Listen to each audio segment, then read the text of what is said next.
talent you have naturally. Skill is only developed by hours and hours and hours of beating on your craft. Hi guys, so I just wanted to jump on and do a quick trade recap for Monday, what would it have been, the 28th of February, yeah, the 28th. So I'm just recording off my phone currently because my computer doesn't have a graphics card, so I can't screen record on it. So if anyone knows any apps or anything, just sort of let me know, because it would be useful to get that to do videos in the future. So it is just going to be more of my entry model rather than sort of how I build, you know, the whole picture to get a trade sort of off the high time frame. It's just going to be more sort of the entry model. So towards the end of last week, we came down into what was basically a daily and 4-hour demand zone. Had a little bit of a bullish push, and then sort of created a supply chain. And then over the weekend, price obviously dropped and left this sort of huge gap. So Monday was a bit, I don't know, it was a bit of a weird one. I was a bit unsure what was going to happen. I was probably going to look for, you know, longs from the demand zone on this 15-minute bar here. But price didn't quite get there, so I was kind of looking just to play up to this supply zone. So what we've got is, we can see a bit of a demand chain starting here. So this is, or you know, could be seen as demand. I see this as demand because it's an inside bar. Inside bar just means it's a range on a lower time frame. So there's liquidity there. It's also demand zone because you've had a range, you broke out the range, pushed away with quite a lot of momentum. So that's a valid demand zone. Price has gone up, reacted off this demand zone. So demand's in control. So therefore I'm looking for long positions. So let me break it down a bit for you now. So this is what we call a flip zone. So you've got this supply zone here, which, you know, obviously is just a supply zone. I'll do a video sort of getting into supply and demand zones a bit more, how to map them out. I'll just do some more videos, to be fair. This is just sort of a very basic entry model video. We have this reaction to this supply zone.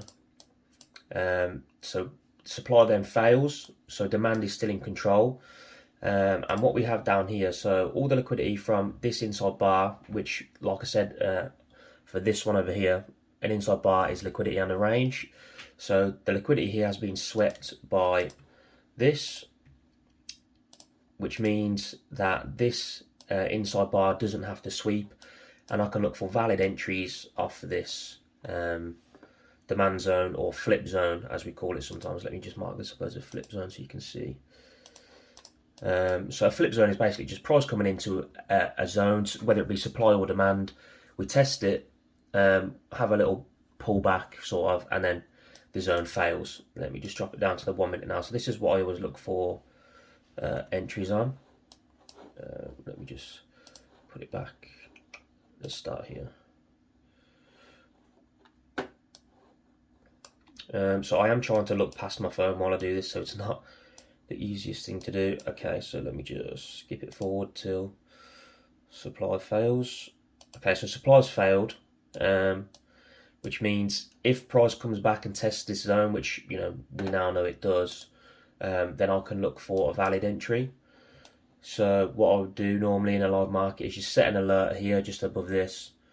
When price comes back, then I'm happy to look for longs up to the next sort of supply zone. Okay, so price has come back into the area, and it's time to look for my entry model. So entry model is basically the same thing, just look for valid supply and demand zones. So we've got a bit of a supply chain being built here.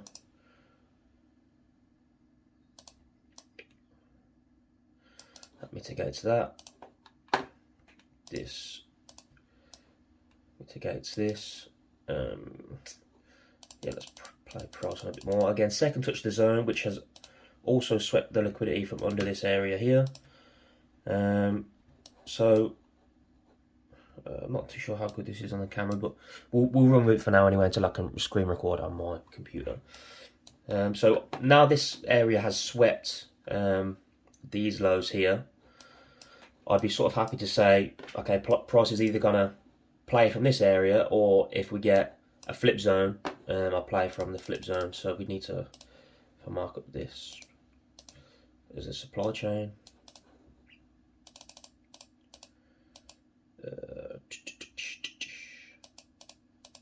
Okay.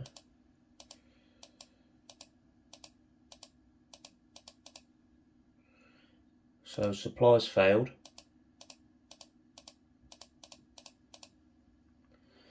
Let me have a look. So this is the reaction to supply. So you could use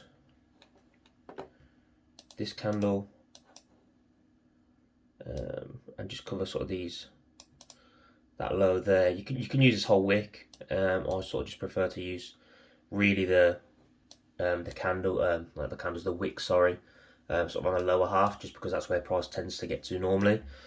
It's just data gathering. I've just gathered enough data on it to know that's what price tends to do. So this is the reaction. Really, you want to be at least covering the reaction. You could go like that, like I say, but we'll just do this for now because this was the entry that I would have taken. I didn't actually get in on this trade because I was doing stuff for my other business, so I missed it, but there's plenty of opportunities each day. So what I would do now is just whack a long on there. I'd either set a pending order or market execute, depending on what I'm doing in that day. So a 3 pip stop loss, not too bad. I always take my risk off at 1 to 4. So at 1 to 4, I take 25% of whatever position size I've put on. So let me just mark this out. That's 1 to 4. Risk off. And then target is going to be this supply zone up here, because that's naturally the area that price will be sort of attracted to if this trade works out. If it doesn't, then we can probably see lower prices from here. But let's just see what happens and if we get tagged in. So yeah, reaction. So this is the flip zone. We've got, this is the initial reaction to the flip zone. So you always want to play the initial reaction, or if the reaction doesn't sweep and the extreme hasn't swept. So let's just say this low didn't take out this low. I wouldn't expect this to play out. I'd expect this to be taken as liquidity and price to come back down to the extreme. But this is now a demand zone technically, because this is what pushed price up. You could probably play sort of off this to be safe, but I kind of like that that entry there. I'm pretty sure that was an inside bar as well when I looked at this trade yesterday. Sometimes FMOC or FXCM, whatever it's called, change their data. But let's just see how this plays out.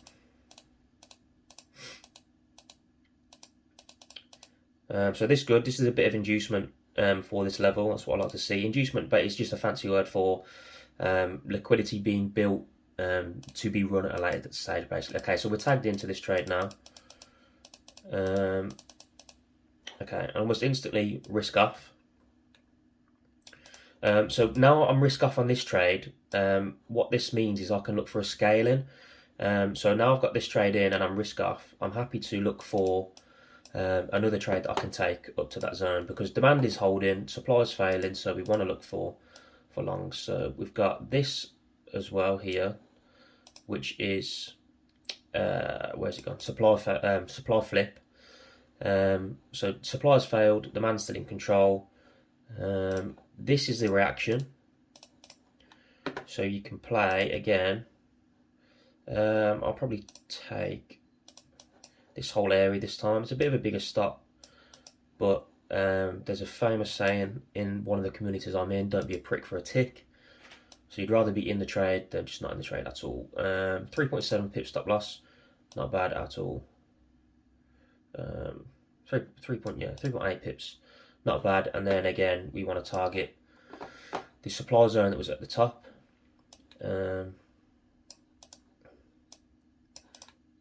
So what I like to do when I'm trading is I hold any original positions I got in, and then I take the scalings. So let's just say I let this one run for, I don't know, 20R, let's just say.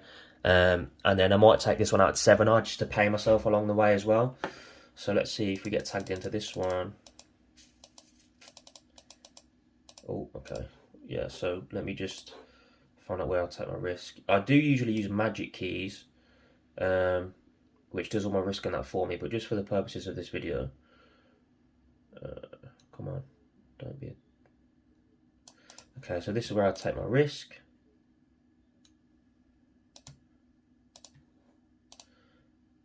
Risk off. Swap it back to the 1 minute. And see how this trade plays out.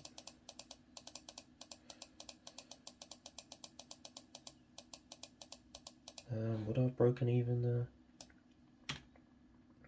No, not quite. Oh, okay, so I'm break even on both trades now. So I've got 2 trades running. Both are risk free. So I'm just probably chilling now. Watching some course videos, something like that. You could look for another potential scaling. I mean, you could have used sort of let me move this over a bit for a second. You could have used this as your supply flip.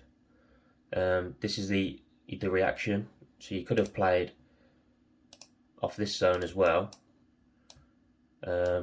Taken a long position there. And you know, just the same thing, but we hadn't broken even by then, so I wouldn't do that. It goes against my my trading plan, and I like to stay consistent as much as possible, because really trading is just all about consistency. Do the same thing day in, day out, over and over again. So let's just see, do we hit? Okay, so yeah, there we go. So in the space of an hour and 40 minutes, that is 14R and 9R, so about 15R in total. Not 15, 25R in total, sorry. So let's just say you know, you're risking 1% of your account, and you've got a funded account. On a £100,000 account, you'd have just done £25,000 in an hour and 40 minutes. So it's really about, you know, risk management as much as strategy and analysis. If you know how to manage your risk, and you've got a good RR, you don't need to be hitting 500-600 pips. I mean, this is what, that's 42 pips, and that's 36. So, you know, about 70 odd pips, and you could have made £25,000, or even, you know, on a £10,000 account, you made £2,500. So there's a lot of opportunity in the markets, a lot of money to be made. It's just spotting the opportunities before they happen. Obviously, backtesting sort of like this is good, and had I seen these trades in a live market, I would have taken them, but I had other stuff going on at the time. But it's always good to do recaps like this, just so you train your eyes and train your mind to see things and spot things when they're happening. But yeah, so I'll do more videos like this, guys. I hope it was useful. I hope you enjoyed. If you've got any questions, please do let me know. Cheers.